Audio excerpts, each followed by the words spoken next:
ধারণা করেন এই লিডার যার নাম ছিল মালিক ইবনে জার, কেউ বলেছে মালিক ইবনে দুবর, এই মালিক ইবনে জার অথবা মালিক ইবনে দুবর।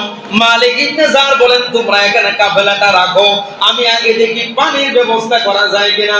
মালিক ইবনে জার সঙ্গে আরেকজন নিয়া উনি বলেন, আমি তো চিনি এই জায়গায় একটা কুয়া আছে, তবে এটার পানি সম্ভবত ভালো না, পরীক্ষা করে দেখি এটা কেউ ব্যবহার করে না। মালিক ইবনে জার وجاءت سيارة فارسلوا واردهم فأدلى الدلوى এরা গেলেন ওই কুয়ার সামনে গেলেন। ইউসুফ আলাইহিস সালামকে আল্লাহ যেই কুয়ার মধ্যে জামায় আদরে রাখলেন, ওই মালিক ইবনে জার এই কুয়ার সামনে গিয়ে দাঁড়াইছে। গম সুবহানাল্লাহ। এটা কয় নম্বর দিনে?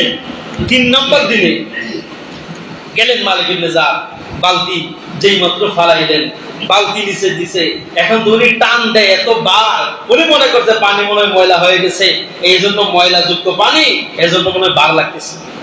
কিন্তু মালিক ইবনে জার যখন টান দেয়, উনি বলেন, আমি যখন বালতি উপরে উঠাই আস্তে আস্তে দেখি যে কুয়ার থেকে কেউ পানি নেয় না, অন্ধকার কুয়াটা আস্তে আস্তে করে আমি যখন উপরে রশি টান দেই, আর এই অন্ধকার কুয়া যেন দিনের আলোর চাইতেও আরো বেশি আলোকিত হয়ে যায়। কোন আল্লাহু আকবার।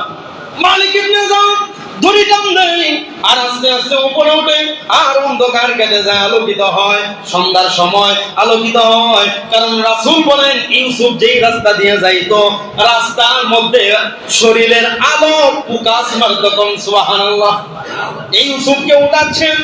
মালিক ইবনে জার যেই মাত্র কাছাকাছি আসলো, উনি বুঝে গেছে এটা সাধারণ কোনো মানুষ না, এটা তো অনেক দামি মানুষ।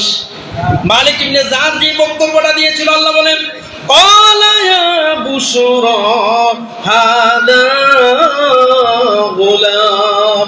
কাফেলার দিকে দৌড়ায় যাচ্ছেন আর বলেন, قال يا بشرى, এ সুসংবাদ গ্রহণ করো।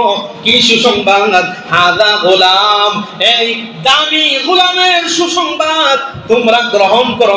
সুবহানাল্লাহ। সবাই দৌড়ায় এসে আয়া দেখেন এত সুন্দর বালক। কাফেলার সবাই কয়, জন্মের পর থেকে এত সুন্দর বালক